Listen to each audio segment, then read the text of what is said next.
mo fẹ́ kó padà sọ ní sùúrù o tó bá ti tó time á sọ fún ẹ mo ti ṣe nǹkan tí mo fẹ́ ṣe tán.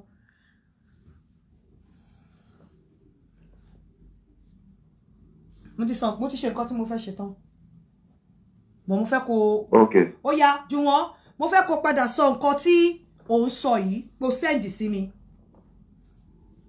Bẹ́ẹ̀ni mo ní pé conversation èmi àti Mr. Temi ní the third day. Ju wọn ló sọ̀rọ̀ yìí o ìkan nínú àwọn tí kinní yẹn ṣẹlẹ̀ sí ju wọn mo ń gbọ́. The third day ní the first day ó sọ fún mi kí ṣe mi ni ju wọn mo ní èmi ni ó sọ pé Ládé sọ handicap lọ kinní kan adé ń sọ̀rọ̀ as tó ti ọkùnrin méjì pé mo ní tí ọmọ yẹn ṣe fún mi ó dùn mí o pé kinní kan wípé tọ́wọ́ bèèrè lọ́wọ́ Ọmọládé náà tó ní mo sọ fún Ọmọládé náà pé ó wá bà mí jẹ́ fún ọmọkùnrin báyìí wípé màá lọ sí radio station pé mo lè lọ sí radio station gan pé kìíní so this the first day out of anger this the second day ó wá pè mí padà ó wá bẹ̀rẹ̀ sí continue ní the third day wọ́n á wọ pé kìíní ti ń get out of kìíní wọ́n á bẹ̀rẹ̀ sí bẹ Mr. Akitomide yẹn ní the third àbọ̀ wá bẹ̀ gbogbo ẹ̀ wọ́n á bẹ̀rẹ̀ sí bẹ̀ wọ́n á bẹ̀ so nígbà tí wọ́n á rí pé ó sì insist lórí kìíní tó ló fẹ́ ṣe yẹn. Kí ló lóun fẹ́ ṣe kí ló lóun fẹ́ ṣe kí ni nǹkan. Ó ló fẹ́ gbé nude ẹ̀ síta wípé òun dé attach ẹ̀ mọ́ Google èmi ni mo fẹ́ lọ sí radio station pé mo fẹ́ lọ pé ká yanjú ọ̀rẹ́ pé kí Dádé wà bẹ́ẹ̀ kí kíní kan wà bẹ́ẹ̀. Hey Joe, this is not the time to call me, please. Don't call me. I'm speaking to Juwon. Don't call me. Hello, mo ń gbọ́. So I now started begging him pé kó jọ kó má ṣe nǹkan bẹ́ẹ̀ yẹn wípé obìnrin pọ̀ kí ni ti ṣẹlẹ̀ ó ti ṣẹlẹ̀ ó ti move on òun náà ti move on pé ṣé obìnrin pọ̀ tàbí.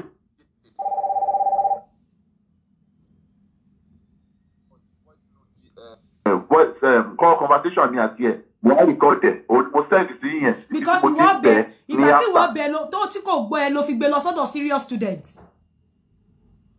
No nígbà serious student ló pè mí wípé ó send ẹ̀ sí mi pé serious student ló send page yín sí mi wípé òun ti lọ gbé ọ̀rọ̀ yẹn bá yín.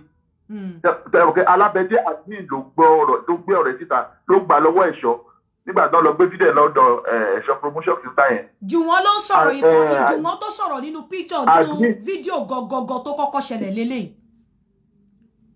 So admin yẹn ló pè mí fún program yẹn gbà ìtajà ń sọ̀rọ̀ nígbà yẹn ọ̀rọ̀ tí wàá kúrò lórí ọ̀rọ̀ fídíò yẹn gbà yẹn ó ti wà láàrin admin woman yẹn àti Mr. Akíṣẹ́tẹ̀ wọ́n wá sọ̀rọ̀ síra wọn which the woman sent me the evidence wípé máa ń pè ó láṣẹ́wó ó pè ó ní aláìní nǹkan ṣe ó pè ó ní báyìí ó pè ó ní báyìí. Akíṣẹ́tẹ̀ ló pe woman yẹn láṣẹ́wó because ó gbé kíní fídíò yẹn sílẹ̀. Bẹ́ẹ̀ni so onígbé tó bí fídíò yẹn dáhùn lórí Alábẹ́dé entertainment náà so òun ló wá sẹ́ kíní yín sí mi pé òun ti lọ gbé ẹjọ́ yẹn bá yín o pé kó má ṣe bẹ́ẹ̀ni àti yín ṣe mọ́ nìyẹn ìdílé pé bọ̀tò òun sọ pé mo sanwó fún yín pé mo wá bá yín ni so pé bọ́rọ̀ ẹ̀ ti ṣe bẹ́ẹ̀ni àti yín ṣe mọ́ nìyẹn. Ṣé wọ́n sanwó fún mi? Ibi tí mo dẹ̀ ti ń bẹ̀bẹ̀ pé ó jọ kó má gbé nínú díẹ̀ síta bọ́rọ̀ ètò ẹ̀ káyọ̀ débi tó dé yìí. Èló ló sọ fún mi èló ní bágẹ̀nì èmi àti ẹ. Sọ̀rọ̀ owó rí èmi as a matter of fact èmi mo rò pé kí n sọ fún pé kẹjọ kẹ má ṣe ṣó yẹn pé kẹ bá sọ̀rọ̀ lẹ́yìn bí pé kínní ẹ̀dẹ̀ ní rárá pé ẹ fẹ́ jábọ̀ ọmọbìnrin yẹn ni pé torí ó lè ṣe é. Ṣé kò wá ṣe? Nígbà yẹn sọ mí bẹ́ẹ̀ ni béèrè ẹni tù lọ́wọ́ mi o honestly níwájú ọláàtì ènìyàn gbogbo àgbáyé dẹ̀ gbọ́ mi béèrè owó kọ̀ọ̀kan lọ́wọ́ mi Ọlọ́run dẹ̀ rí béèrè owó lọ́wọ́ mi sọ pé kí n mú báyìí wá sọ ẹni tí fún mi èmi kọ́ ni mo mọ̀ yín directly Alábẹ́dé admin ló pè mí wípé òun ti lọ gbé ẹjọ́ yẹn bá yín o wípé torí bàbá yẹn ló fẹ́ gbé nùdí jáde this is the source of the whole argument. Ìgbà tí mo jẹ bẹ́ẹ̀ pé kó má ṣe ọ̀rẹ́ tó di wàhálà ní call recording tí mo send sí yẹn.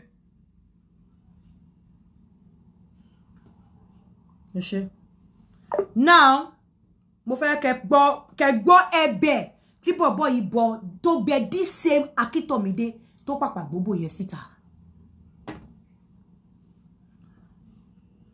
Juwon okay náà ni. Ẹ jọ̀ọ́ ẹ má lọ sọ́dọ̀ blogger ẹ jọ̀ọ́ mo bẹ̀ yín lórúkọ Ọlọ́run ẹ filẹ̀. Mo, do you still want to marry her? Why are you begging on this for this thing? No, mo ti sọ fún yín already mo ti sọ fún yín láì mo lè gbà obìnrin pọ̀ náà obìnrin pọ̀. ṣẹ́gbọ́n kéèyàn fìyà jẹ. People should not call me now. Let's listen to the voice note. Ohun Tomide lẹ ń gbọ́ yẹn. Adéjùwọ̀n beg Tomi pé kó jọ kó fide obìnrin pọ̀. Ó ló yẹ kéèyàn fìyà jẹ. Ó ní, do you still want to marry her? Which one is your own? Ó yẹ kéèyàn fìyà jẹ. Ní oníṣòro blogger ó máa fi ògùn bá títí ẹ̀jẹ̀ ni. Ṣé ń gbọ́? Don't call me. Eye pè mí mọ́. Don't call me. Let's listen to this voice note. Don't call me, please. Ẹ jọ̀ọ́ ẹ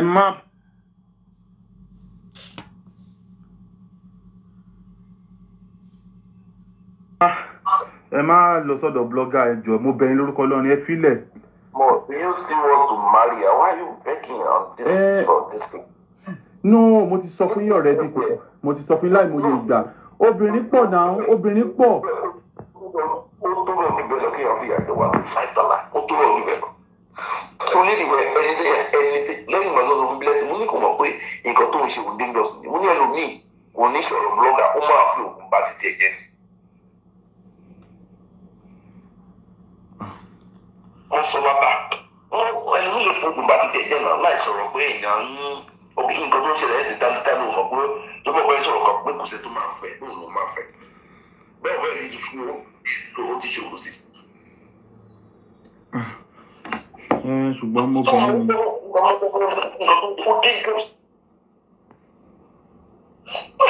Lórí ìfẹ́ mi ìfẹ́ o. Ó gba owó lọ́wọ́ ọkùnrin ó sì ṣe ó sì gbá àwọn ìdìbò mo lọ́dọ̀ ọkùnrin mi ó lè má bọ̀ mọ́ pé ọ̀rọ̀ blogger ọ̀ máa post news picture síbi kan ó lè fògùn bá títí ẹ̀jẹ̀ kó ṣòfò sí ẹ̀.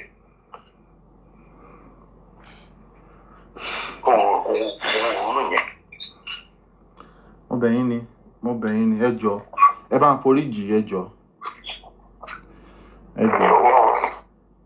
ẹ filẹ̀ ẹ mọ̀ ní tó bá máa ní tó ní kálukú bá ń ṣe tí ò bá yí padà á béèrè ẹ̀ lọ́jọ́ iwájú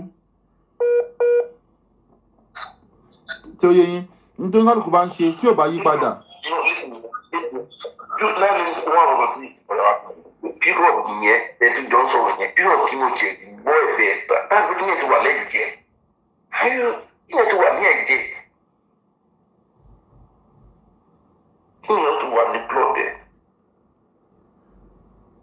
And let me tell you the reason why mo yẹ screenshot message yẹn ti ìjẹta yẹn tó fi screen pé èmi pé òun lẹ́ẹ̀mejì òun ò gbé kọ́ òun mọ̀ gbé kọ́ mi sọ̀rọ̀ ọmọ nídìí ẹ̀ máa play game kò screenshot ibi tó o ti pè mí tí mo mí sí kọ́ọ̀lù ẹ̀ kò ṣe screenshot ibẹ̀ kó tó gé bẹ̀yẹ̀ kúrò torí ó pè ní ẹ̀mẹ́ta tí mo mí sí kọ́ yẹn kò lè bá wa sọ̀rọ̀ ló tí o screenshot ibẹ̀ yẹn. Ìgbà mi sè ó ṣe rẹ̀ sọ́jọ́ pé you want to believe me òun sì láìkì ẹ òun láìkì mi. Kẹ́rí ọmọ ṣe ń sọ pé kẹjọ ẹ ti ẹ. Ó fẹ́ gbé ìṣìwọ́n jẹ́rìí yóò tó bìlì pé òun sì láìkì ẹ̀gẹ́ kó òun láìkì kó òun láìkì mi. Of course ó lóun ò ṣẹgbọ́n ọmọ yẹn sọ fún pé òun ò láìkì ẹ̀jù wọn lòun láìkì. Ibi tó ti pè mí pèlè ní ìṣẹ̀ṣẹ̀ mi ò gbé mo tó tí mo ṣe wá gbélé ta.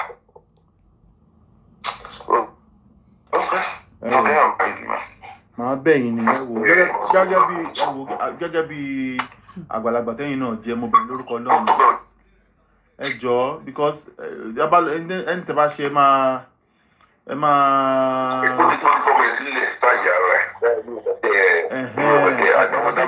fẹ́ lọ bá blogger mi ẹ fẹ́ lọ gbé síta ẹ lọ ṣe. Ilé Facebook ẹ̀ mo ti delete ilé tó ṣẹlẹ̀ yìí mo fi sẹ́.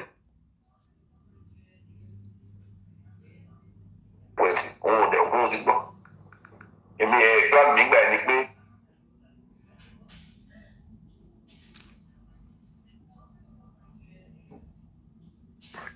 Hello. Ẹ ní sùúrù ẹ jẹ́ ká mo ń gbọ́ nǹkan kan lọ́wọ́ ẹ ní sùúrù. Okay. Hello, ṣé ń gbọ́ mi? Ẹ̀gbọ́n Ọmọládé ló ń sọ̀rọ̀ láti Àbújá. Okay. God bless you. Look at the fine boy. Ilé tó dá lo kí ló báwo lọmọ àbúrò yín gan ṣe rìn gbèrègbèrè bá Akitomide ẹranko ni nínú àwọn èèyàn. Ẹ wo ṣẹ́rí bọ̀bọ̀ yẹn bá ma ṣẹ́rí bọ̀bọ̀ yẹn I'm telling you between man and God lórí ilẹ̀ tí máa wọ́ sùn máa bá bọ̀bọ̀ yẹn wá máa bá fa wàhálà débi pé a rí owó ńlẹ̀ àpè ní pépà I'm telling you between man and God ẹni ọ̀rọ̀ yìí mi fẹ́ dá tẹ́lẹ̀ ṣé ń gbọ́ mi. Bẹ́ẹ̀ni. But àwọn ọ̀rọ̀ mo ṣe ń gbọ́ àwọn ọ̀rọ̀ ẹ̀ tí mo ń gbọ́ ọ̀rọ̀ ẹ̀ wọ́n tún lọ káàbùrù tí máa apologize on nǹkan tí ò mọ nǹkan lórí ẹ̀. Ogbe boy síta wọ́n tún ní kó apologize. Níbo lẹ́yìn wà tẹ́lẹ̀ ó ti ẹlẹ́yàn tó dá báyìí lẹ́yìn. Ó léyàn tó rí báyìí lẹ́yìn. Ṣé ń gbọ́ mi èmi ṣiṣẹ́ I work in Abuja I work with military pension board. Ṣé ń gbọ́ mi ṣé rí bọ̀bọ̀ yẹn I'm telling you between man and God ajíyẹ the guy will never go to hospital I'm telling you between man and God. Lórí ẹkún nìkan ni mi sùn lónìí and I've been taking different steps since ìgbà tí mo tẹ́ mo ti bẹ̀rẹ̀ sí wo program ẹ̀ mo ti wọ́n náà step kan mo ti take by bọ̀bọ̀ yẹn that guy must pay for it. So say ajíyẹ I'm telling you ajíyẹ because ọmọládé oúnjẹ òkè ń bọ̀ ọ̀nà ṣé ń gbọ́ mi mà. Bẹ́ẹ̀ni. The very first time tó pè mí tó ní kí bá ọ̀bọ̀ yẹn sọ̀rọ̀ that ìgbà tó ọ̀bọ̀ yẹn wá sí Ìbàdàn ọ̀bọ̀ yẹn pè mí the way the guy talk you understand I talk to my younger sister I said come the way this young man very arrogant this man is not uncultured this guy is not this guy is not responsible with full of irritating mannerisms. So mo sọ fún younger sister mo ní this is the kind of person you want only fine if that's what you want there's no problem it's your life but trust me you're going to regret meeting because this man is not a good person. Younger sister mo sáfẹ́ kọ́ sí aláìní máa tẹ̀ mo ní okay there's no problem go lọ. Ṣé ẹ gbọ́ mi?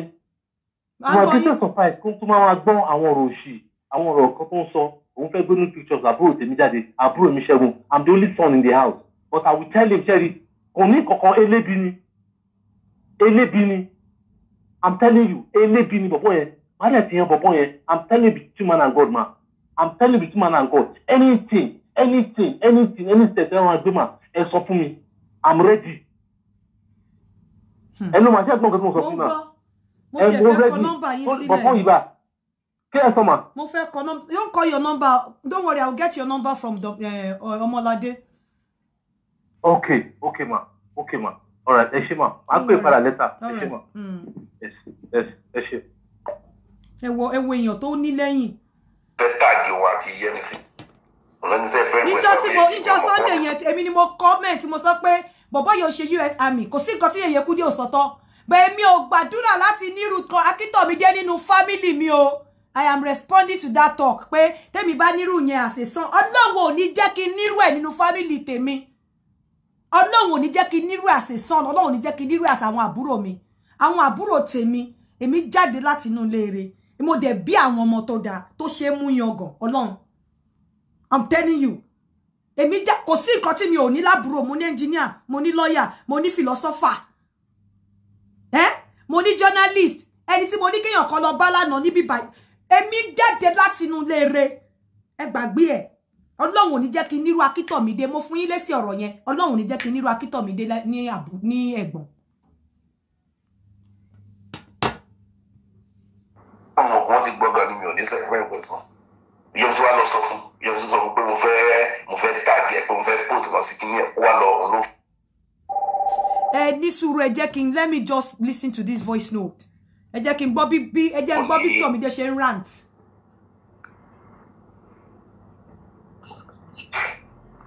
Ẹ wo.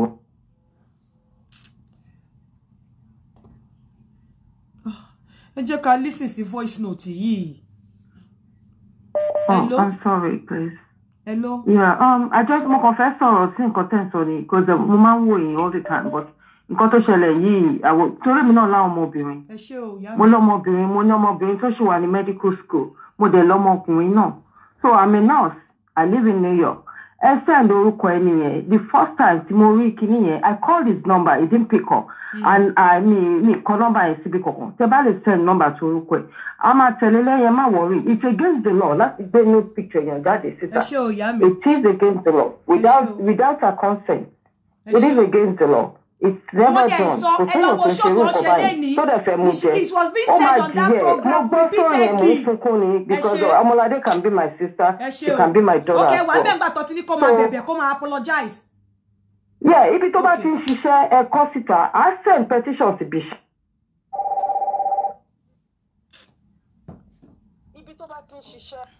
a máa pè kó ṣèyàn ẹyọ kan mo máa bá àwọn ọ̀rẹ́ mi sọ̀rọ̀ a máa call ibẹ̀ a máa pe ibi iṣẹ́ wọn a máa send oríṣiríṣi lẹ́tà síbẹ̀ ó ń gbọ́ máa lose iṣẹ́ a máa tọrọ jẹ báyìí kiri ní tó máa jìyẹ èèyàn kì í ṣe bẹ́ẹ̀ obìnrin lèmi náà mú dẹ̀ lọ́mọbìnrin inú mi ò dẹ̀ ní dùn tó bá ṣerú ẹ̀ fún ọmọ mi àbí tó bá ṣe fáwọn àbúrò mi so nǹkan tó ṣe yẹn kò lè ṣe gbé ó láti jìyẹ. ẹ ṣé o máa pè yín after the show. Hello.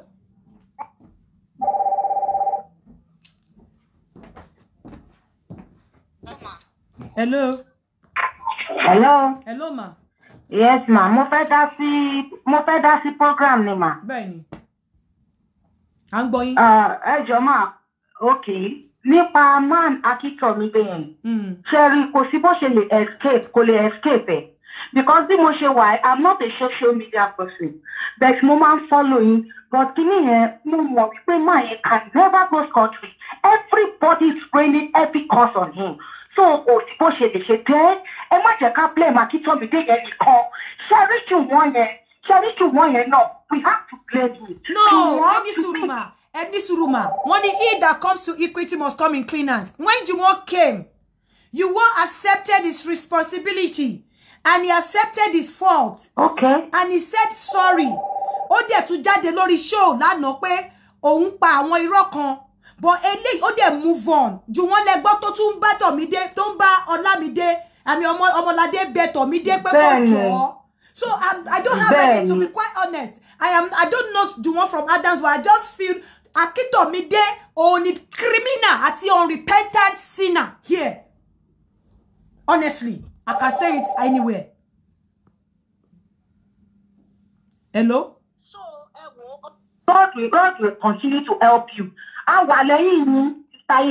There's no problem. Anywhere, I'm a follower. Continue the program. So, I don't have anything against Juwon because Juwon came out on the show to apologize. I don't have anything against Femi.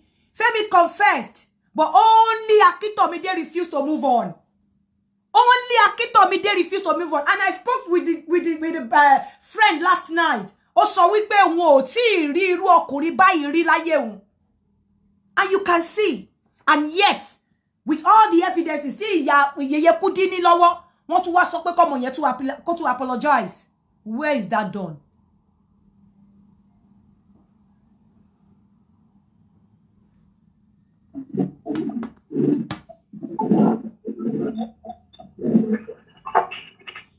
Hello ma. Hello. Wo ẹ kú iṣẹ́ Ọlọ́run á fún yín ṣe o. Àmín. Ní agbára Ọlọ́run.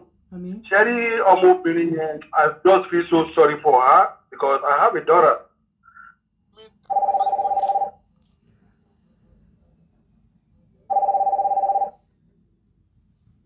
Mo lè ti get the number woman resource. Ẹ ṣé. Ṣé kò yẹ yín sí? So woman resource yìí sì kí tó lè bá wọn sọ anything èmi máa send owó tí iṣẹ́ ní document èmi ò ní kò fẹ́ rí kankan ẹ máa ṣe gbogbo document yẹn ẹ máa gbé ní UPS àbí DHL èmi máa bá yín mail ẹ̀ sọ́dọ̀ wọn bíbá yìí email wọn gangan HR máa get ẹ̀ fún yín a máa dín pẹ̀lú máa yẹn òun ni ṣe ní US Army wọ́n wà very disciplined and they don't take tolerate any nonsense. Kò sí nínú US Army mọ́. It was confirmed last night. He used to be kò sí nínú ẹ̀ mọ́. Ó ṣe security kìíní kan ló ṣe yes kò ń ṣe US Army mọ́.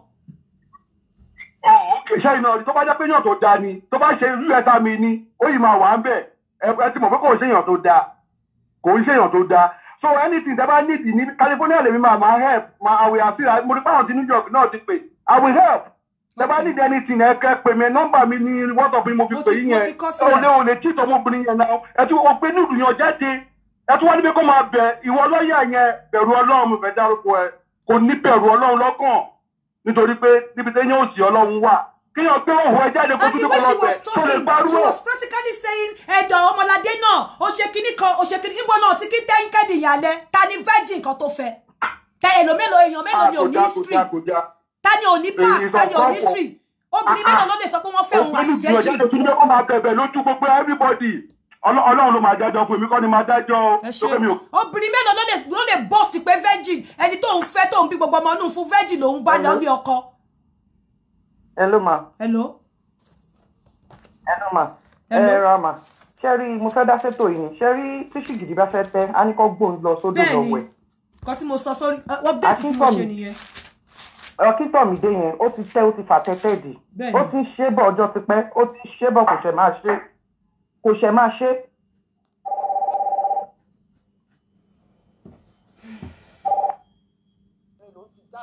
À ń gbọ́ yín. Bí òde bóbìnrin ó lábúrò obìnrin ó lẹ́gbẹ̀ẹ́ obìnrin ó dẹ̀ ní cousin lóbìnrin bí òde tí ìbí obìnrin ó ń gbàdúrà kó náà bímọ kó bímọ obìnrin gbogbo àwọn tó wá ń ṣàìdẹ̀ èmi ò gbé wọn ṣépè o but.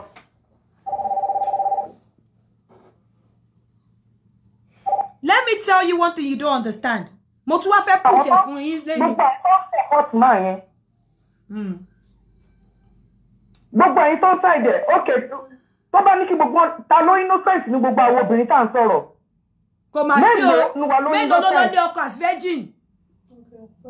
Gbogbo ọ̀rọ̀ Ọmọládé ló gbọ́ta nísìn. Gbogbo wa ṣe bẹ́ni sílẹ̀ mọ́ bá ní bàràó ẹni sílẹ̀ mọ́ bá ní bàràó náà.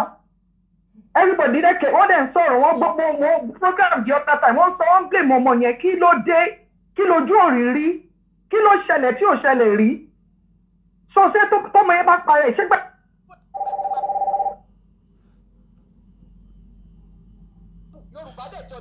Gbogbo wa. Ọmọládé ọmọ yẹn kò jẹ́ bí tí ọmọ yẹn ó ṣe ọmọ oníranù kò ń ṣe ọmọ oníranù.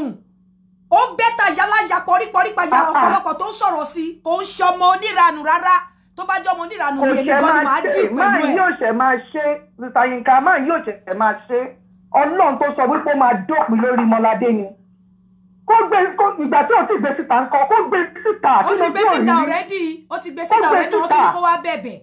Can you imagine insult upon injury? Ẹ̀bẹ̀ kí ló ń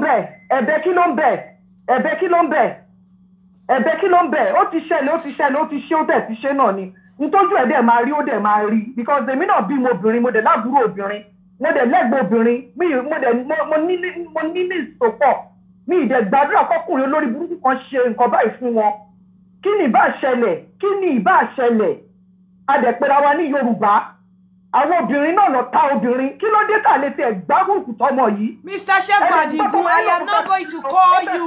I don't want to call you. I've blocked you because you did not face reality. I am not calling you. I have blocked you. That is the truth. I don't want to call you. I don't want to be your friend. I don't want to speak to you again.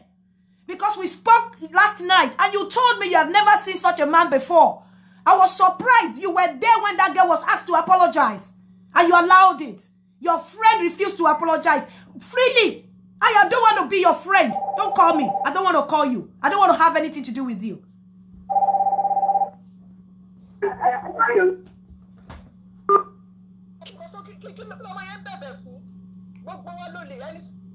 àìmọye nǹkan tí gbogbo wọn ti ṣe nígbà tó wà ní sísí tó burú jẹ eléyìí lọ. I told you when your friend started. Ẹ ṣe ìyá mi n tí ẹ fẹ́ ká gbọ́ kíní ìtàn ni. Hello. Ẹ káàsán ma.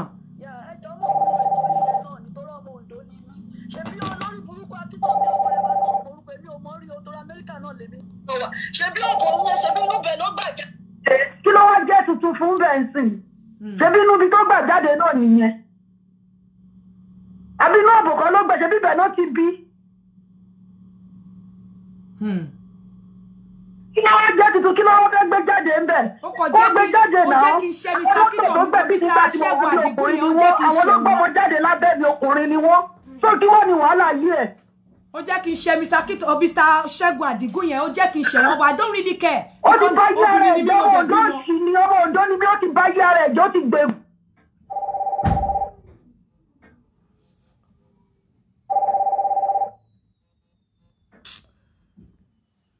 Hello.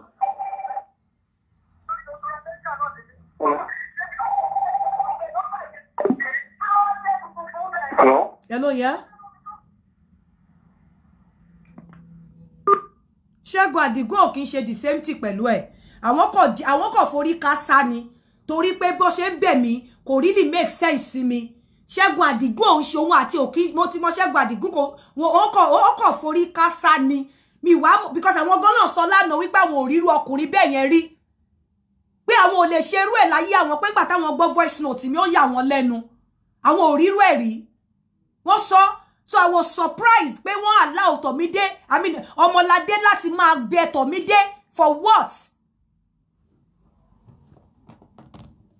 Nobody's going to use me to score any mark because I've never used anyone to score mark and I will never use anyone to score mark and I've never prayed to use anybody to score mark. I'm not going to allow anybody to use me to score mark.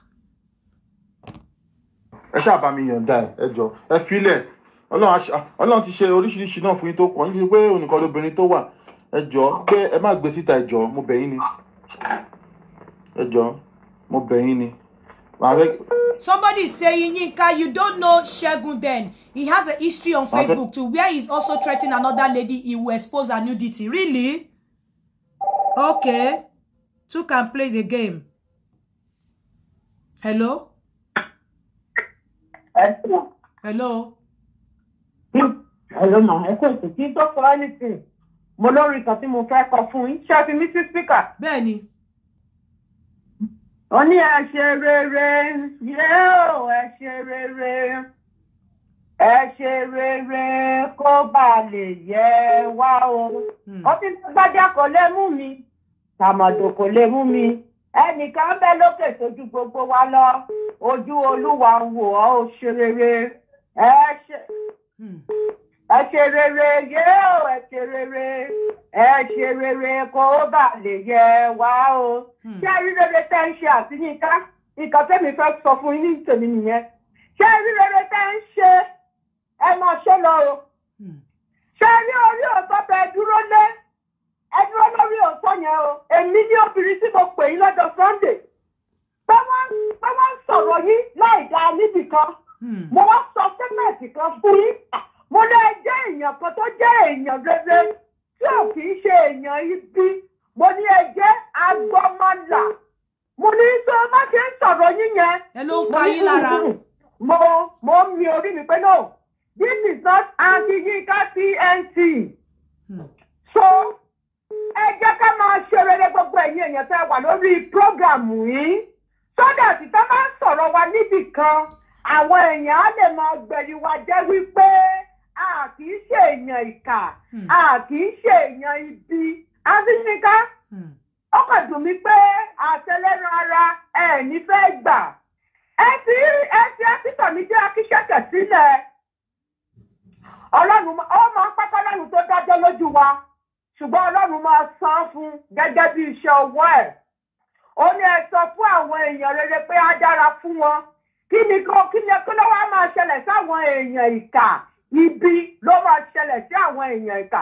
Ṣé ní gbogbo nǹkan tí Tomide Akíṣẹ́kẹ̀ tó ṣe? I'm sorry to say this.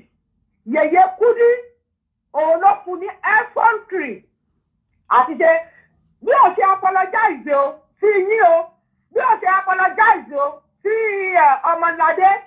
Yèyé Kúdí ló fún ní effrontery yẹn because Yèyé Kúdí ti bá nǹkan jẹ́ lọ́jọ́ Sunday. Yeah, because I saw it. She brought it. Look at the host. The host defamed him. Defamed who? He is a criminal. He did wrongly. And you brought it out with abandoned impunity. So I need to you guys calm down. Láti pàtàkì wọlé tẹ́tí bẹ̀rẹ̀ sí ní comment. Tẹ́tí rí ń bá sọ̀rọ̀. Bí o ṣe fún ní audience gbogbo ẹ̀ mọ́. Mi ò kì í ṣe follower ẹ̀. I just bomb it to hit on Sunday. But bí wọ́n ṣe ń porúkọ mo ní no. This is not anti-Yinka TNT. Mo ní no. It can be. Òun dẹ̀ ní nọ́mbà yín lọ́wọ́. Òun ni mo ṣe pè yín lọ́jọ́ Sunday yẹn. Ṣé ẹ rí nígbà míì tá a bá sọ pé ká fi ìdájọ́ lẹ̀ fún Ọlọ́run. Ó máa ń pẹ́ lójú àwọn àyàn ṣùgbọ́n Ọlọ́run jẹ́ onídàájọ́ òdodo. Ó máa jà fún yín. Ó dẹ̀ máa jà fún Ọmọládé. Yèyé Kúdí sọ lọ́jọ́ yẹn pé ọkọ bẹ̀bẹ̀ ó ní ọjà kó bẹ̀bẹ̀ ní ọlọ́jà kó fi too fun too arrogant full of pride today nígbà tí Yèyé Kúdí sọ pé kó wá jẹ́ kí ni kó wá bẹ̀bẹ̀ tọ́lọ́ ti sọ fún lọ́jọ́ sọ́mọ̀ yẹn pé ọlọ́run this handsome boy ọlọ́run má jẹ́ kó ọlọ́mọ rìndìrìndì o ọlọ́run má jẹ́ kó ọlọ́mọ ṣe mi ò kì í sọ̀rọ̀ sọ bẹ́ẹ̀ àwọn sọ I say it the way it is. Yèyé Kúdí ló fún ní ẹ̀fọ́ǹtì gbogbo nǹkan tó ṣe kí ni tó ń ṣe ìkànnì Akíntómídé Akíṣẹ́tẹ̀ Ọlọ́run máa sọ fún gẹ́gẹ́ bí iṣẹ́ ọwọ́ ẹ̀ kẹ́rí àtìyínká ẹ̀ calm down gbogbo ọmọ tẹ́ ẹbí lórúkọ Jésù ẹ̀ ní kí ojú sunkún ìkankan nínú wọn ẹ ṣáà múra ṣiṣẹ́ rere tẹ́ ẹ ṣe Ọlọ́run á máa jà fún yín I love you we love you God bless you ma remain blessed. ẹ ṣeun gan thank you. Ani bínú sí sẹ́ mo pè yín ni ẹ má bínú sí ẹ má bínú sí wọn ẹ fi wọn lẹ̀ ẹ má bínú mo bẹ̀ yín ni ẹ jọ̀ọ́. I think it's just commonsensical before you start a case to find out the antecedent. You can't just pick up a case and you just start it like that without even consulting or even contacting the person that started the case. And look at what has happened now. Just look at it.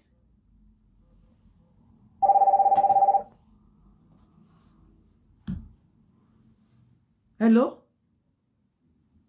Oh, hello. Hello?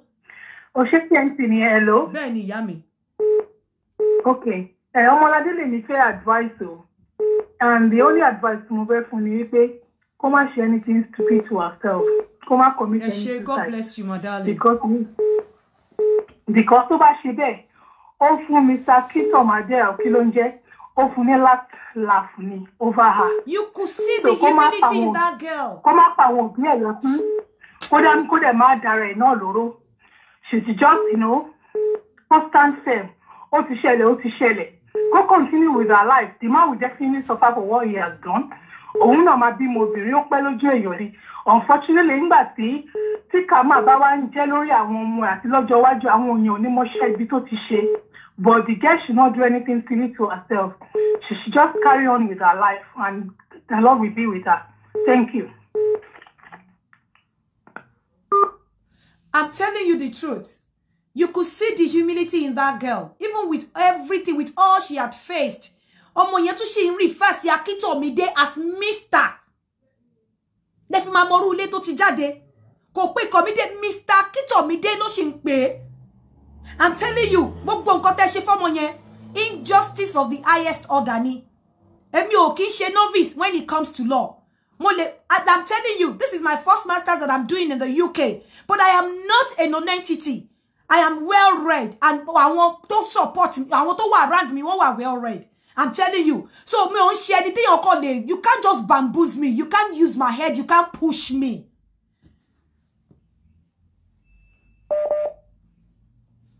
Hello? Hello? You understand? So me on share olodo. Bàbá mi lawyer ni, ó ti kú. Àwọn àbúrò mi lawyer ni wọ́n. And wọ́n dẹ̀ àwọn ilé tó ti ṣe tó àwọn lawyers tó ti practice láti 5-6 years. What are you talking about? Èyàn gbé nude picture yàn síta ẹ tún pé kó wá máa sọ pé sorry. On what ground? On what condition?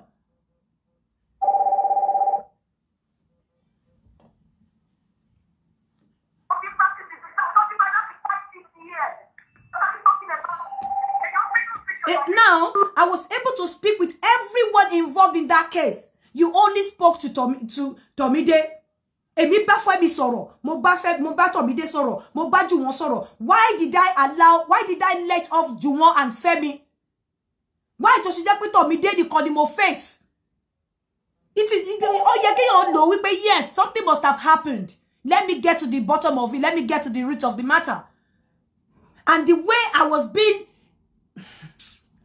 in fact, the way Toshe described me on that Saturday show, Sunday show. Look at the host. Look as if mo koti mo nse.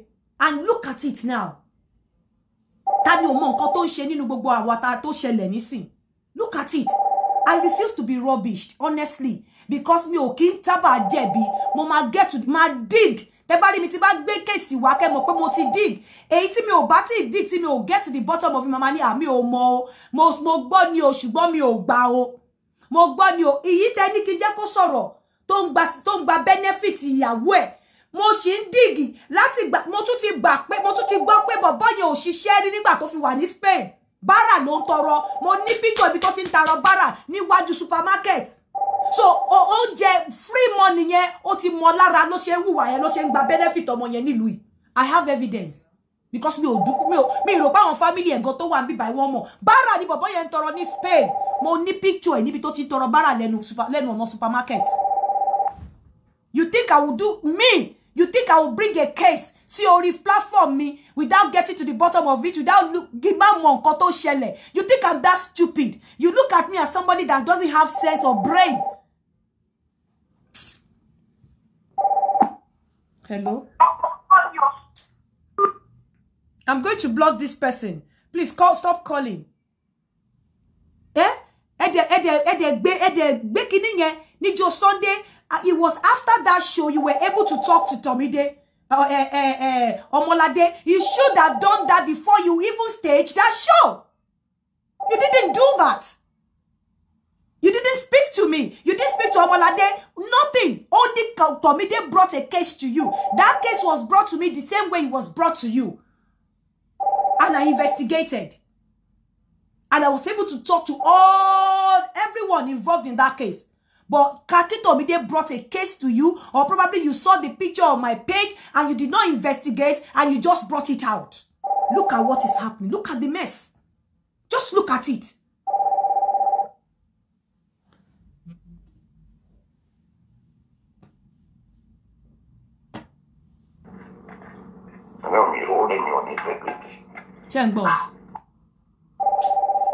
Solicitor and associate. God bless you. These are the people I want. Also associate.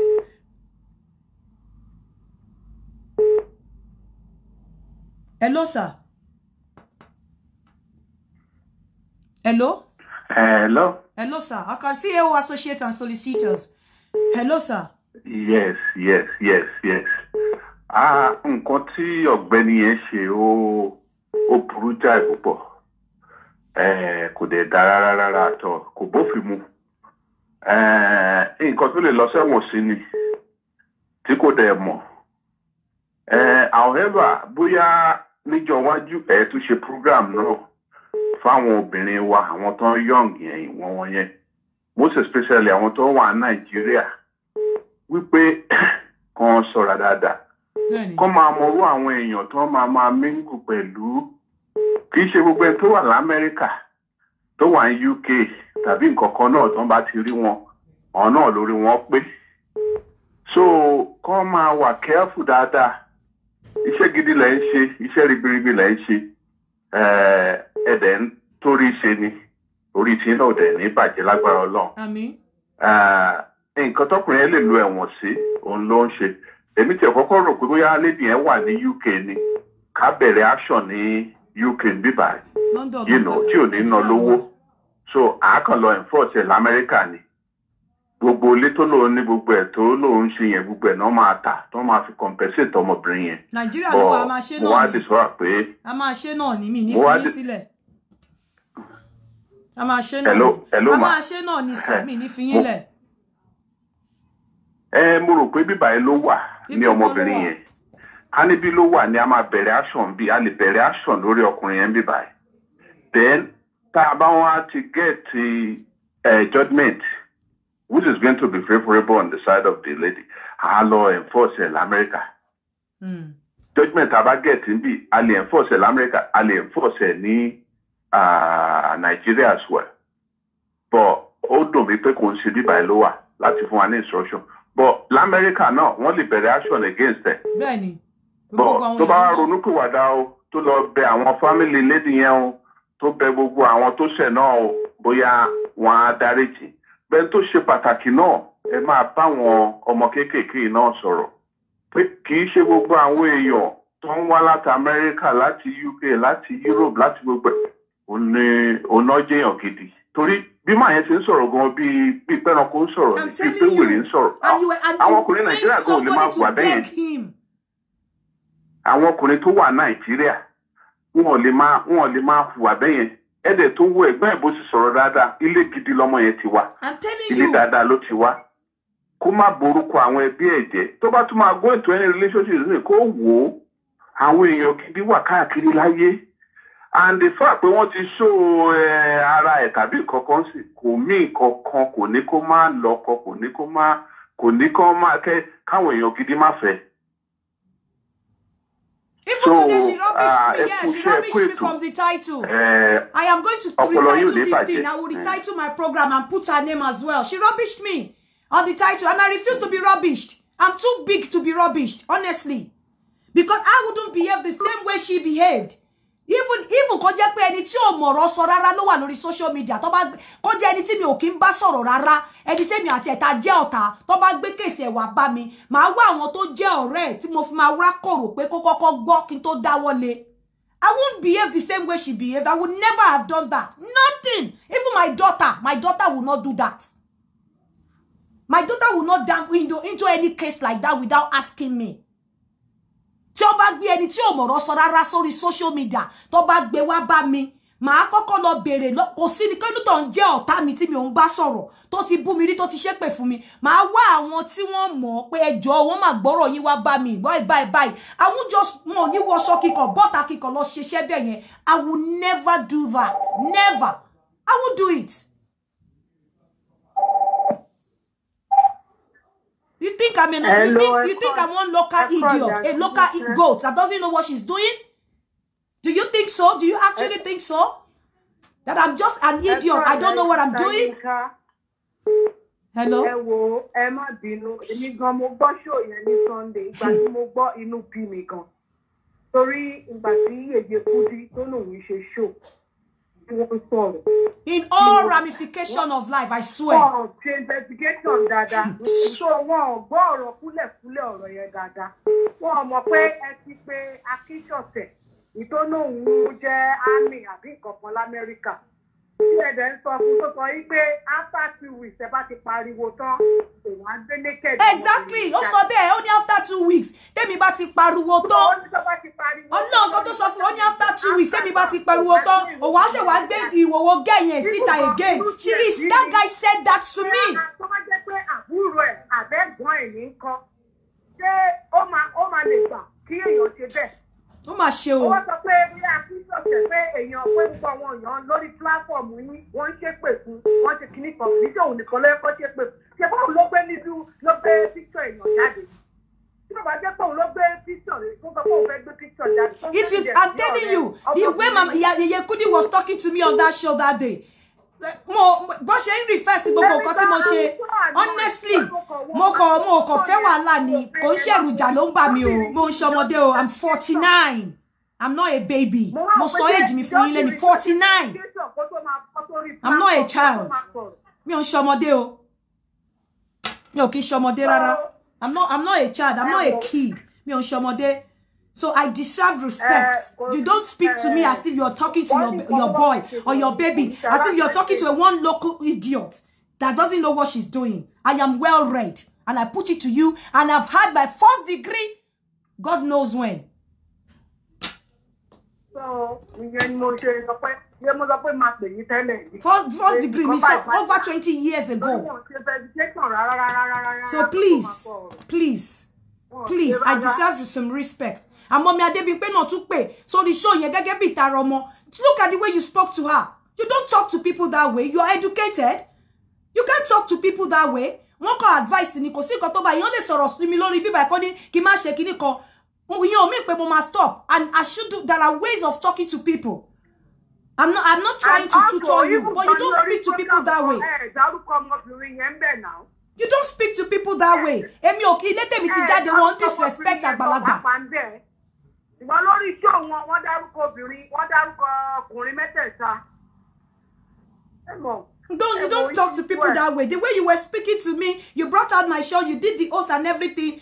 I just allowed this sleeping dog because I didn't want to even make any trouble with anybody. I've told you.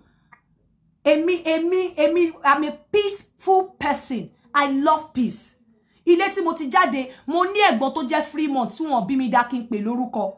Ẹ̀gbọ́n oṣù mẹ́ta ni mo máa ń pè. Bó ṣe tọ́ àwa nìyẹn. So kò sí bí àgbàlagbà ṣe lè ṣe èmi tó. You understand? Mi ò ní tẹ àgbàlagbà lójú, and I think I deserve respect as well. I am not a non-entity. I keep saying it. The fact that I run my program in Yoruba does not mean I don't know. I cannot read through the lines, and it does not mean that I don't know my onions. Please. And I said at the beginning of this show that I will not allow any unscrupulous element to drag me. It's not going to happen. It is not going to happen. If you are big, keep your big mindism or your big mindism to yourself. I don't care. I don't care about your mega fortune.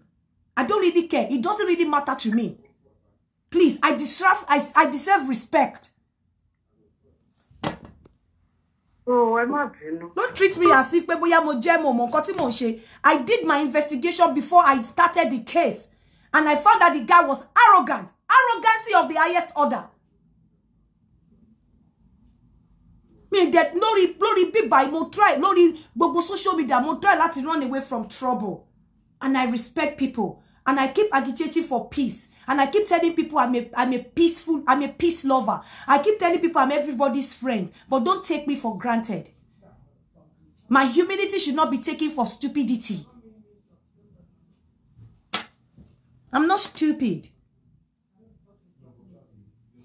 I am not stupid. Ekale. Ekweto ma. Ekale. Ekweto. Yes ma. Ẹjọ́, ẹ̀bẹ̀ kan lè mi fẹ́ bẹ̀yìn. Ọmọládé yẹn, ẹjọ́ torí Ọlọ́run, ẹ jẹ́ kó mójútó ọmọ yẹn dáadáa. Ẹjọ́, like, kó má rò pé the life is gone, because with the way the whole thing is going, ó lè padà gba ẹ̀mí ara ẹ̀ if care is not taken.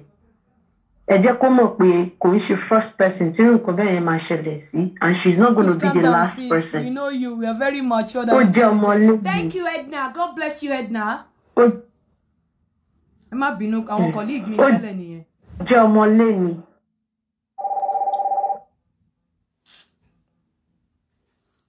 Hello?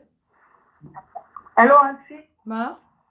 Our lórí show yìí ni ẹ má bínú. Ṣẹ́rí woman yẹn kò mọ mọ́ ni kò mọ̀rọ̀ sọ. Torí pé mi ò tí ń sọ òyìnbó lórí show mi. You think you're talking to empty-headed being, innit? Sure. Ẹ bá mọ̀ tẹ́lẹ̀ ni. You think you're talking to empty-headed being? She doesn't know what she's doing. Do I look like an idiot to you? Because kini yẹn bẹ́ẹ̀ ṣe ń sọ̀rọ̀, ó ń touch àwọn èèyàn, honestly. Ó kọ̀ rubbish kini yẹn ni. Ẹ má bínú. Yeah. Excuse me, Shema, I am saying this, as far as I'm concerned, this platform is concerned, I am not going to leave Akitomide, whatever case. It continues. Justice for Omolade until I get to the bottom of it. I don't want to drag any issue with anybody.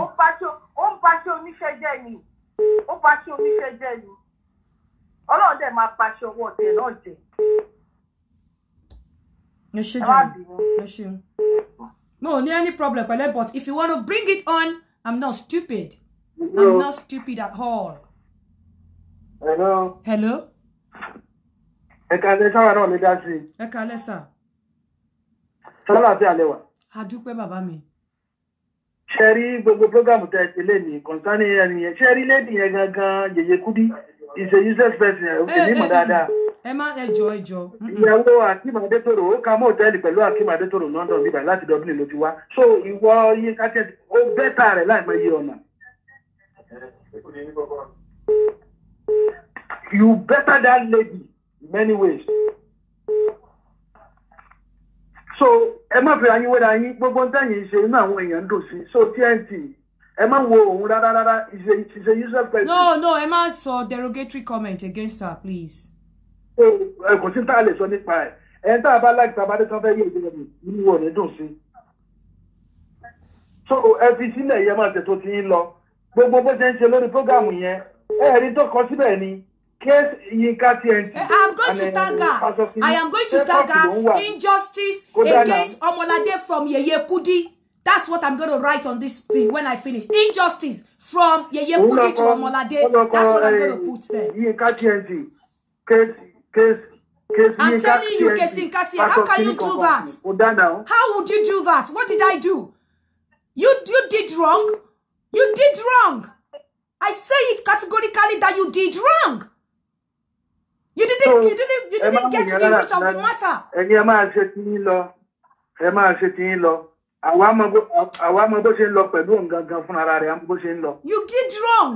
And yet you tag the case on my name. Case Yinka TNT. I'm not going to bring down this show. And I don't care what happens. I'm not ready to listen to anyone. Láti Dublin. Ìyàwó Akim Adétòrò bá ká mọ́ hòtẹ́ẹ̀lì bí kó wá sọ. I'm not even here to drag that. Hello, Auntie Yinka. Hello. Auntie Yinka. Ma, yami. Ẹ káàsán. Ọlọ́run máa wà pẹ̀lú yín. Àmín. Torí tẹ̀lé mi sábà gbọ́ program ìbọ̀ tí mo ṣe wàhálà títí. Ṣé tí ní bọ̀bọ̀ yẹn, ṣé tí mò ń bọ̀ wá lọ́hùn, kò yá lógún ọdún o. Ṣé tí èsì ẹni tí òde pé tí ìjẹta tó fi ń ṣépè fún lásán, láì má ṣe nǹkan kan fún ẹni tí òmò máa káàánú. Because Ọlọ́run ṣe ìhòòhò ọkùnrin àti obìnrin ó ṣe ní àṣírí ni. Bò tó bá jẹ́ pé wá ń pé òun fẹ́ expose ẹ̀ síta, Ọlọ́run ṣe máa expose ẹ̀ nìwọ̀n náà nìyẹn. Bó ṣe wà yẹn ayé ògùn régé mọ́ tó pò ti ṣe àwọn abiyamọ. Ṣé ti yé yín? Ẹ fi sílẹ̀. Wọ́n gbé lọ sí kóòtù o, ẹ ti dọ̀ kìnìún kan, àyẹ̀mọ́ tó pọ̀ máa fọ́ jáde kò l'Amẹ́ríkà ni. Irú wọn yẹn wọ́n máa fọ́ jáde kò yàtọ̀ pé wọn ò ní mú kéènì kò l'Amẹ́ríkà. Wọ́n máa padà sí rehab gbẹ̀yìn ni. Arírú wọn bẹ́ẹ̀ pé wọ́n padà sí rehab ni.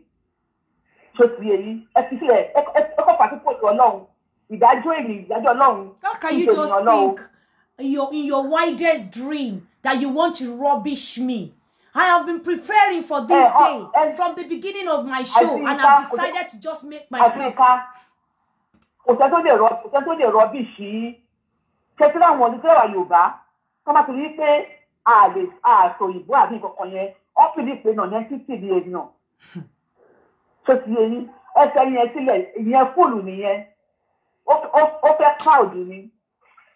Ẹ mọ̀ pé àwọn iṣẹ́ tẹ̀ ń ṣe ẹ̀ńtẹ̀ lórí social media yìí tẹ̀ ń ṣe kínní yìí tó ti agitator yìí àwọn bìlíìfù ẹlòmíín wá jẹ́lọ́sì wà ń bẹ̀ pé lọ́pọ̀lọpọ̀ báyìí nìkan ní gbogbo náà wọ́n program yìí náà. Ṣé ti yé yín? Sọ́dọ̀ wọ́n dẹ̀ dá àwọn followers yìí wọ́n ẹlòmíín náà máa fẹ́ wá káàdì ẹ̀sọ̀ ìkọ̀dọ̀ pé Ọlọ́run nìkan ló gbìyànjú lókè kò kì í ṣe ẹ̀dá. Ẹ fi yẹn sílẹ̀ ń tiẹ̀ ìyẹn ó máa jẹ pàṣẹ wọn lòun náà tó jóbìnrin tó ṣe olùkọ́ bẹ́ẹ̀ yẹn ó máa jẹ pàṣẹ wọn tiẹ̀ níwájú Ọlọ́run.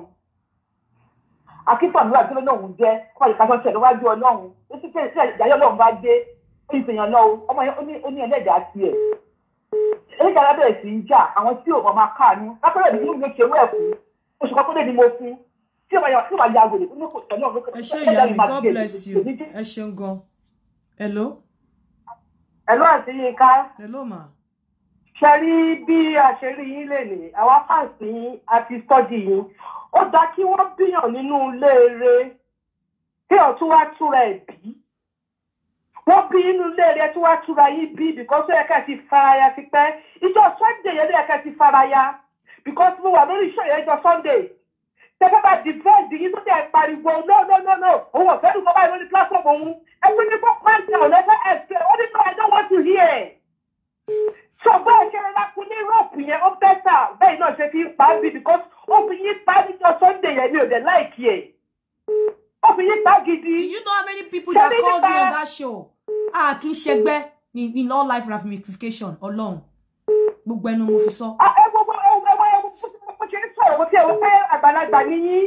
Ẹ jọ we don't want that I don't want that I don't want that here I don't at all. Lórí kí la gbé kí la jù.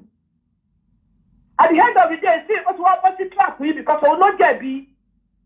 Ó lè tí wọ́n fi gbogbo àgbáyé sí pé ìwọ ló jẹ̀bi ọmọbìnrin yìí. Yìnká ló wà right track yìí sí. Because ó bá ṣe bẹ́ẹ̀ pé òun mọ gbogbo ẹ̀tọ́. Gbọ́ Ọlọ́run nìkan lọ́ba tó wà lẹ́yìn yín lé ní tó wà sí gbogbo èèyàn lé ní pé nǹkan tẹ̀ ń sọ orí òótọ́ lẹ wà. Ní ìjọba ṣe tí òótọ́ wọn máa pè é nípa orúkọ tó ń dárúkọ lẹ́ẹ̀kan yẹn orúkọ yẹn ìkọ̀kọ̀ náà ni wọ́n o bí ìkọ̀fẹ́ dárúkọ yẹn ni. Okay. Ìkọ̀kọ̀ náà gidi ni wọ́n ìkọ̀kọ̀ náà kọ́tẹ́lì yẹn ṣe náà lẹ́ni yẹn náà ṣe. Okay. Kọ́kọ́ náà ni wọ́n máa dá sọ̀rọ̀ lẹ́sà. Okay. To be quite honest, I have a very good heart and I love everyone and I love to live in peace. But I can tell you that I am fearless. I am fearless. Kú iṣẹ́ o, àdìkadá sí ètò ni o. Cherry, nǹkan tí ó ṣẹlẹ̀ níjọ́, in fact, mo really praise yín, mo praise humility yín. In fact, Sunday yẹn, in fact, ìwà tẹ̀wù Sunday yẹn gan. Hello? Hello, mo wà bí ìyá mi. Tó bá ní ẹ lè wu ìwà yẹn, tó bá ní ẹ lè mú ara lè fara mọ́ nǹkan tó ṣẹlẹ̀ Sunday lórí call yẹn. Màá ní bí mo ṣe máa ń wò yín tẹ́lẹ̀ mi ìmọ̀ pé ní sùúrù tó yẹn. But yẹn tún fi yé wa irú èèyàn tẹ̀ jẹ́ despite if irú program tẹ̀ ṣiṣẹ́ rí àwọn èèyàn máa ń take advantage of kọ̀ọ̀kan dẹ̀ wà nípa àwa Yorùbá. A kì í wà blunt about life. Bóyá torí pé kind of matured adult program tẹ̀ ṣe àwọn èèyàn take in for granted.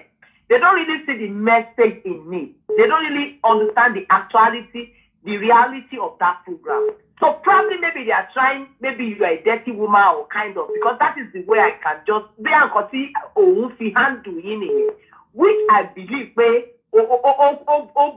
torí pé ìgbéraga ọjọ́ Sunday yẹn ti pọ̀ jù.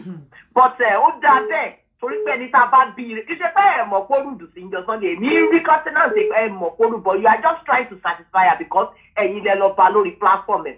But ẹ̀yin fi ọ̀wọ̀ fún òun fi ọ̀wọ̀ fún yín. Ìyẹn ẹ̀kan ó dúró bẹ́ẹ̀, but Ọlọ́run lọ́ba tó ń san ẹ̀san. Ẹni tó bá rò pé gbogbo nǹkan láyé yìí kò sẹ́ni tó mọ̀. Nígbà tí ọkùnrin ṣe mẹ́ta, ẹjọ́ torí Ọlọ́run, ó dẹ̀ wá rọ́bìṣì ọmọ yẹn, ó ní ẹ̀kan ló bá gbogbo ọ̀sẹ̀ jọ. Ṣé wọ́n tẹ ní 3 sọ̀tàn kan back to back? Exactly. Ṣé wọ́n tẹ ní 3? Ṣé bí one issue after the other ni? Ṣé bí nígbà tó close the case ẹnìkan, ó mú ẹlòmíì, ẹni tó ń wọ́kọ̀, kí ló máa ṣe? Ó dẹ̀ mọ̀ pé jù wọ́n máa padà wájú, wọ́n fún lóyún náà. Ó fún lóyún ó lọ. Ṣé bá pàṣẹ ṣe bí yes, but at the end of the day, ìyẹn torí pé ó jẹ́ èèyàn burúkú tó jẹ́, ó wá ń wádìí àwọn tó ń jẹ́ tó ní current relationship pẹ̀lú bó ṣe rí nìyẹn, kì í ṣe bó ṣì ń dé ètò gbogbo wọn. Torí bó ti tó òsì ṣáta ẹ̀, ó wá ń dig into privacy girl yẹn láti trace ẹni tó ń fẹ́ lọ. Bọ́rọ̀ yẹn ṣe ṣẹlẹ̀ yẹn, tẹ́ bá wo ọ̀rọ̀ yẹn bẹ́ẹ̀ ṣe sọ yẹn, bọ́rọ̀ yẹn ṣe ṣẹlẹ̀. Dọ̀tọ́ mi pé ó sì ní lọ́wọ́ wà ní ọ̀gbẹ́ ní Nàìjíríà kábà sọ pé ó ń tilé ẹnìkan bọ́ sílé ẹnìkan náà. Bọ̀bọ̀ lady yìí sọ ẹ máa gbọ́ àǹtí lady yìí sọ lórí fóònù o. Mo record the conversation wa lánàá. Lady yẹn sọ fún Yèyé Kudi pé 3 months ni bọ̀bọ̀ yìí fi wà ní Nàìjíríà tó òun ò lọ bá títí ó fi lọ. Pé òun ò lè stand the gut ẹ̀, òun ò lọ sọ́dọ̀ ẹ̀. Pọ̀pọ̀ títí yẹn lórí bọ́ọ̀lì, I think she was just trying to score a sheep goal, which is very, very, very wrong. Unfortunately, inú mi dẹ̀ wá tún lẹ́yìn, bọ̀bọ̀ yẹn gangan tún wá tẹ ojú ẹ̀ mọ́lẹ̀ lórí show yẹn. Ó tún wá tẹ ojú ẹ̀ mọ́lẹ̀. Power tó fún yẹn, bọ̀bọ̀ yẹn tún wá power ó tún fi tẹ̀ ẹ́ lójú mọ́lẹ̀. Because bọ̀bọ̀ yẹn reluctantly kò rẹ́dí àti ṣe nǹkan tó ní kó ṣe. Bọ̀bọ̀ yẹn disgrace ẹ̀ lórí platform ẹ̀ lẹ́yìn náà. Ó disgrace ẹ̀ well, very, very well. Ó disgrace ẹ̀ lẹ́yìn lórí platform ẹ̀. Èyàn kì í ṣe nǹkan bẹ́ẹ̀ yẹn jẹ́ number one. Ṣé bí màá tiẹ̀ tó advice obìnrin ọ̀hún tó mi nífẹ̀ẹ́ dárúkọ wọn lórí platform yìí, màá fẹ́ advice ẹ̀. Ìgbéraga láyé kò gbẹ̀yàn débi kankan. Ìwọ gangan ní history ara ẹ̀. History yẹn tó bá smooth ni ó lórí òrí fún ẹ lóyún níbẹ̀rẹ̀ ayé náà. Ìjọ history ti yẹ kó wà òkè lẹ́nu. Kó wà òkè náà. Tó bá wà òkè tó mọ̀ pé ilé tó ti jáde, bàbá ò ní fọ kí ló rìn lọ́bẹ̀ yẹn fún. Dẹ́nu òró pàṣẹ yẹn kó o fi wo pàṣẹ lòmí. Ìpóníkálùkù ló ní pàṣẹ. Dẹ́nu ìyá mi ẹ má sọ. Wọ́n máa ń dìtámì nǹkan tó ń ṣẹlẹ̀ sí èèyàn. Ẹ má sọ ìjọ. Ọlọ́run máa ṣe wá ní victim of circumstance. Òwò ajẹ́ kọ́ mọ́ ọmọ yẹn tó wá ní kọ́ ọmọ yẹn máa apologize. Mo ń sun ẹkún lè nígbà tọmọ yẹn apologize. Pé ta ló ṣe irú eléyìí náà? Who is this person? Where is this done? I just want everybody to know that though I don't speak with my nails, but I know my onions. I'm telling you, I studied English and literary studies in university. So I've decided not to run a program in Yoruba. Ọ̀rẹ́ yẹn ló ń tì í kó lọ apologize nǹkan tó fẹ́ ṣe yẹn ló fẹ́ ṣe because Ọlọ́run má jẹ́ kó ọmọ wa kàgbá kó ènìyàn lọ́nà. alágbàkó gbà ní bọ̀ mo nígbàgbọ́ pé á jèrè iṣẹ́ ọwọ́ ẹ̀ báyé dájọ́ fún gan ọ̀run sì máa dá ẹjọ́ fún àwọn abiyamọ á dá ẹjọ́ fún ìṣẹ̀dá ayé ìṣẹ̀dá ọ̀run á dá ẹjọ́ fún á dá lẹ́bi níbi tí ò ti yẹ kó jẹ̀bi á kó ní tiẹ̀ wájú ẹ ṣé. ẹ ṣé ìyá mi, God bless you. Yeah. Mo kàn fẹ́ ká gbọ́ voice note yìí kí n tó máa lọ finally ni.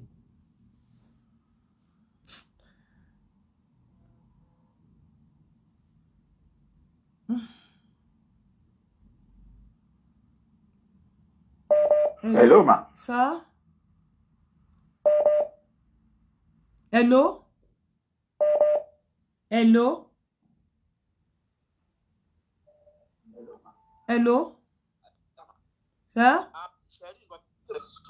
Pé ẹ wò, in fact mo applaud yín pẹ̀lú maturity tẹ́ display ever since èmi owó show tó ń sọ anyway mi wo show mi ju show yín lọ but nǹkan tí mo notice nínú yín ni pé you see a lot of people wọ́n wò yín as a role model. Exactly. Right? And a lot of people wọ́n learn a lot from you now. So mi ò gbọ́dọ̀ pẹ̀lú ọ̀bọ jáwúra. Our own platform to rubbish you and see you still keep calm. Àwọn èèyàn tún sọ̀rọ̀ ẹ̀ bákan ẹ tún ní bẹ́ẹ̀ ni àwọn èèyàn tún sọ̀rọ̀ ẹ̀ bákan ẹ tún.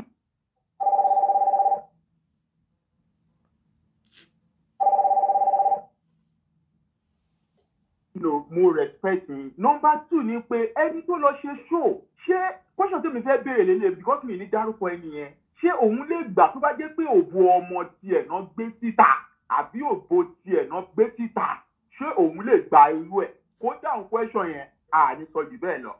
God bless you my sister. Thank God you. bless you ma. Thank you. Báwo pé 200,000 mi ẹ bá sọ fún 200,000. Just ẹ máa gbọ́ ohun ẹ̀ go wà pleasant. Ohun ẹ̀ wà pleasant létí.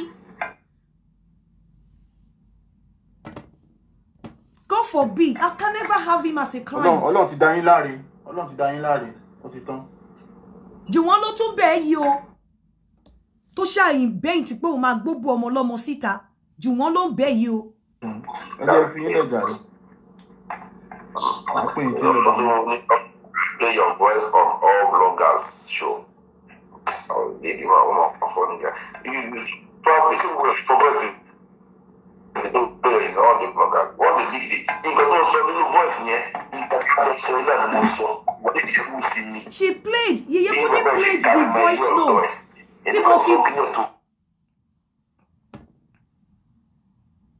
She played the voice note. Timothy attack ọkùnrin, but she didn't play the voice note. To ṣẹlẹ̀ ká tó dé bẹ́ẹ̀ yẹn. Hello. Hello. Honestly, I'm just gonna keep quiet. Hello. Ẹ kálẹ́. Ẹ kálẹ́. Ẹ mọ nǹkan tẹ́mi fẹ́ tẹ̀ ṣe. Ó kàn wò mí pé ní tẹ wá omi tútù. Ẹ jẹ́ káwọn ọmọ tó wà lọ́dọ̀ yín bẹ̀ yẹn. Ẹ jẹ́ káwọn ọmọ yín ó bu omi tútù sínú glass cup fún yín. Ẹ mú kẹ́ fọkàn balẹ̀. Jealous ló ń pa àwọn èèyàn. Ẹ ṣe jẹ́. Mo yẹ gbogbo ń tẹ̀ ṣe it's too much for them. Wọ́n ti rí pé ó ti pọ̀ jù. So ìlara ní gbogbo ẹ̀. Èmi ò rí nǹkan kan bẹ́ẹ̀. Ntẹ́mi kan rí mẹ́. Mo ti ń fọ́ program yẹn bọ̀ látàárọ̀ láti ìgbà tẹ̀sí kọ́kọ́ bẹ̀rẹ̀. Mo wò sí ṣe ntẹ́mi rí bẹ́ẹ̀ náà nìyẹn. Ẹ fọkàn balẹ̀. Sẹ́ni bí tẹ́ bá ṣí àwọn èèyàn lẹ̀ kí wọ́n sọ̀rọ̀. Ẹ mọ̀ pé yìí sì ń sọ pé nínú ẹ̀fẹ̀ jẹ́gẹ́ nìkan kó búyàn. Tẹ́ bá ṣí àwọn èèyàn lẹ̀ ní Èmi ò wá gbọ́dọ̀ ṣe bẹ́ẹ̀ yẹn náà. Èmi ò gbọ́dọ̀ ṣe bẹ́ẹ̀ yẹn. So ẹ fọkàn balẹ̀. Ẹ ṣé sir. God bless you. Ẹ ṣé. Hello ma. Hello, ẹ ká sọ ẹ kú iṣẹ́ o. Mo kàn ní kí n sọ fún gbogbo èèyàn yìí pé petition ti jáde lórí change.org. Kọ́ bá wa sign ẹ̀ gbogbo èèyàn, gbogbo abiyamọ ayé wà lórí wall mi. Mo dẹ̀ ti share ẹ̀ sí ọ̀dọ̀ yín lórí WhatsApp page yín. Mo ti share ẹ̀ sọ́dọ̀ àwọn WhatsApp groups mi náà. Kí everybody tó bá rí ibikíbi tó bá ti yàn kọ́ lọ sórí page mi Adébímpé Aláṣọ Àdúrà. Tell us sign petition yẹn bẹ́ẹ̀ ó máa lọ sí US Army base, ó máa lọ sí gbogbo security company, ó máa lọ sí Nigerian police in Abuja, gbogbo ẹ̀bẹ̀ ló máa lọ, everybody ló máa fojú rí, all the governors, everybody ló máa rí. Ẹ jọ̀ọ́ ẹ bá mi sign petition yẹn, mo dẹ̀ gbé ojúbọ yẹn síta síbẹ̀. Ṣẹ́gbọ́n, bye ma. Just let me just say thank you to everyone. And I love peace, but I don't like to be taken for granted. Don't take me for a ride. Hello? Hello, Auntie Yinka. Hello, sir. Hello. Ẹ jọ̀ọ́ wọ́n ní petition ti jáde pé kẹ́ sign ẹ gbogbo ẹ̀yin mo ń gbọ́ yín sir. Yeah, ẹ mọ̀ pé bírò mi ti bá mi mọ̀ ya kú. Ẹ jọ̀ọ́ ẹ má bú wọn o. Ẹ sọ pé let people talk. She disrespected me, please. Ẹ jọ̀ọ́. Ó fẹ́ gé ní popularity ni olófo ẹ̀ bínú ológo ni. Ẹ jọ̀ọ́. Àwọn aládé lórí yín, adé wà lórí yín, wọ́n bínú ni. Ẹ jọ̀ọ́. Ẹ má dá wọn lóhùn. Ẹ jọ̀ọ́.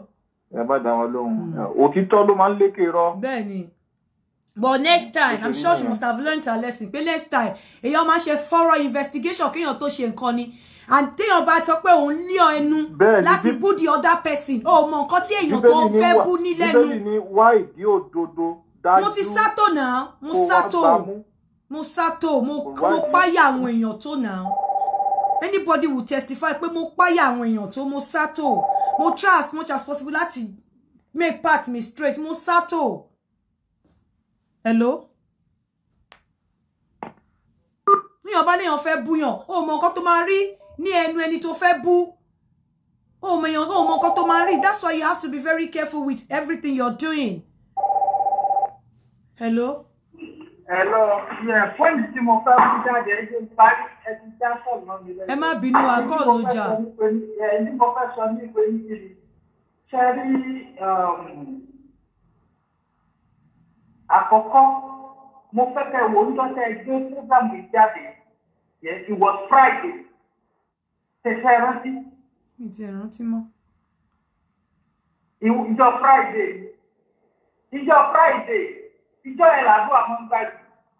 Ẹ wo gbogbo ìpè tárákùnrin ìrọ́sórí. Òní Tuesday, agbára ńlá ni. Òní tún jẹ́ ọjọ́ sí ìsọjọ́ lásán. Máa yẹn, bí wọ́n wọ ẹrí fún òkun. Ẹ jọ̀ọ́ petition ti jáde lọ bá wa sign ẹ o. A máa lọ sign ẹ.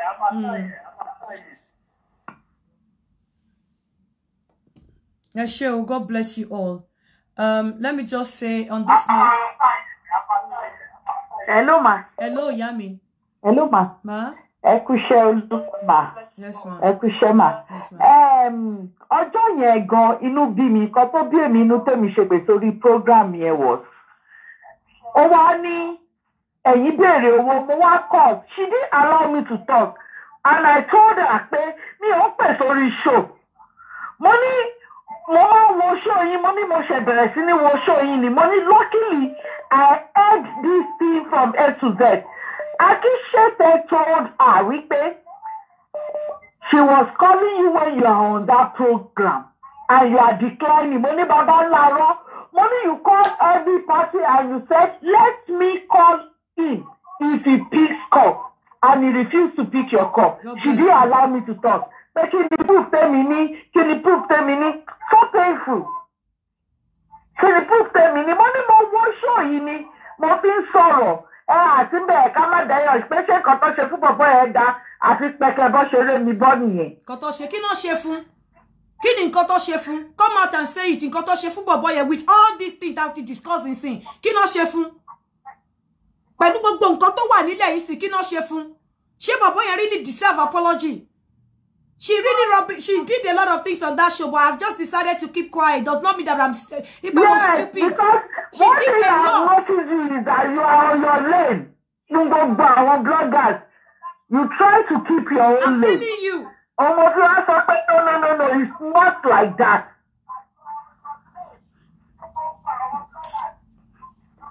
Mo dey respect everybody ni mo respect.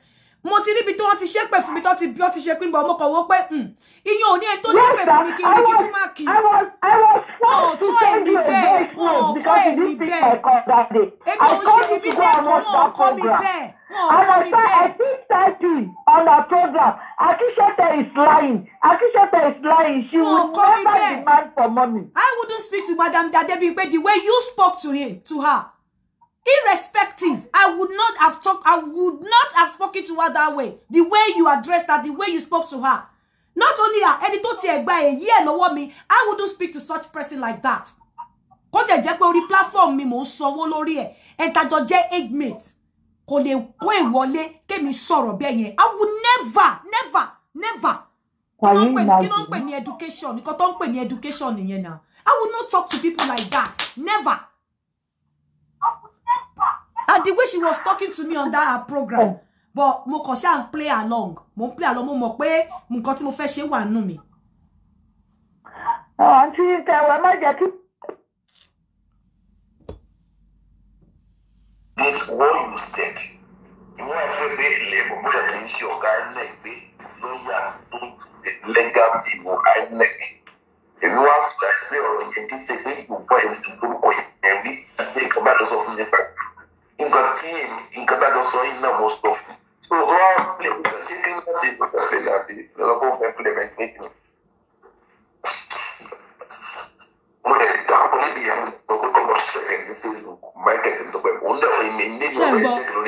check lórí Facebook. That's picture now.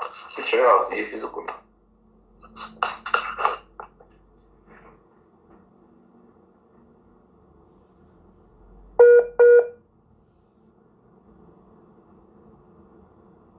No try láti wà lórí lane mi o. And as much as I remain on my lane, I respect everybody, and I love everyone. I love everyone. Please, do not come for me because it's not going to be easy. Honestly, you're not going to find it funny at all. I don't give up once I start. I am fearless. And I've got... I don't even want to say anything. I got to the bottom of it, and I did my investigation, and pé Akishete oni aláṣejù mo ti play voice note mo ti share everything, and let me tell you, even Ṣẹ́gun Àdìgún ó padà lọ bá ọmọ yẹn tó ń bá sọ̀rọ̀. Do you understand? But ìyẹn ò kì í ṣe story for today. Èmi ni mo sọ fún Ọmọládé pé kó block Ṣẹ́gun Àdìgún, kó block Yeye Kudi. I told her because ó sọ fún mi wípé òun ò lè stand the call wọn mọ́ torí wọ́n fìyà jẹun. Ó dẹ̀ ní kó block wọn. What's the point? Why would you do that? You rubbished me on your show and you were saying it categorically. Why would you tell me to bring a show down? I will never say that to you. And please, next time, choose your words. Bullying. You don't say, pé me bully èèyàn. Bullying means harmful, or when you harm or you intimidate a vulnerable person. Akishete, kò sí any vulnerability in Akishete, kò wà vulnerable. Tó bá wà vulnerable kò ní gbé òbòsíta at all. So some of us, when we choose our words, ká mọ̀ pé àwọn kan wà tí wọ́n mọ̀ nǹkan tí wọ́n ṣe.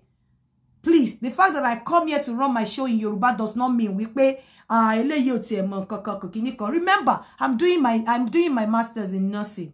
So mi ò kí ń ṣe idiot. And mo dẹ̀ ṣe first master, mo dẹ̀ ṣe pé bíyà mo kò ṣe first kíní tí mo máa ṣe nìyẹn. So please, I beg you next time, show some respect. And please, just show some peaceful moves. Ẹ jọ̀ọ́ nítorí Ọlọ́run, next time, you make your investigation very well before you bring something out. Because the way I've seen it now is as if you did that deliberately to run me down. But unfortunately, I cannot be. You cannot run me down. You did that show to get to me. For whatever reason, I don't understand. But please, I beg you, I am a peaceful person, and I don't want anybody to bring out the beast in me. I do not want anyone to bring out the beast in me. I am a peaceful person. I repeat, I am a peaceful person. And I don't witch hunt anybody. I don't try to castigate anybody. I don't try to run people down. I don't rubbish anyone. I respect everybody, and I deserve to be respected. Ẹ jọ̀ọ́, nítorí Ọlọ́run. On this note, I drop this show. I'm going to continue with Ade Akishete's case, and please, ẹ bá wa sign petition.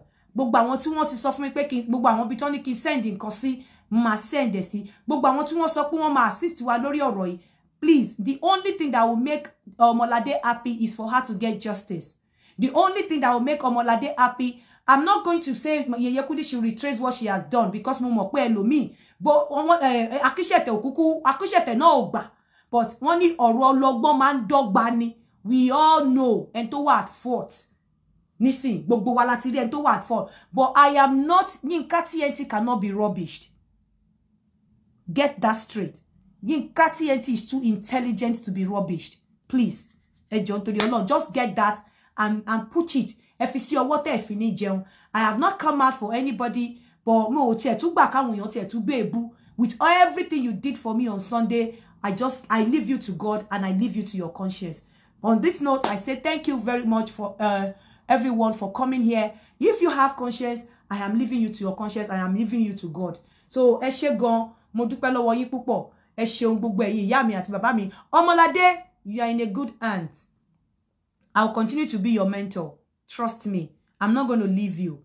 And mo de assure ẹ lẹ́ni lórí platform yìí pé ọkọ alálùbáríkà, ọkọ rere, ọkọ ìdùnnú ló máa rí. You have not done anything. A lot of us, a lot of obìnrin no jẹ́ wípé tí wọ́n bá rí ẹ̀sìn wọn lẹ́ni bóyá one way or the other bóyá nǹkan kan ló ṣẹlẹ̀ wọn ò lè fẹ́ tó yẹ kí wọ́n fẹ́ bóyá tó yẹ kí wọ́n fẹ́ kú bóyá tó yẹ kí wọ́n kàn gbéyàwó pẹ̀lú kú. A lot of them tó yẹ pé tó bá rí ẹni tó yẹ kí wọ́n fẹ́ lẹ́ni wọ́n á misbehave pẹ̀lú bó ṣe wà ní ilé ọkọ. Gbogbo wa ló lè ẹni tí lè máa mọ ni bàráwò. Nobody should prove saint. Don't come to call yourself a saint. As long as you were not disvirgined by your first husband. Etidoko konri ketodo me.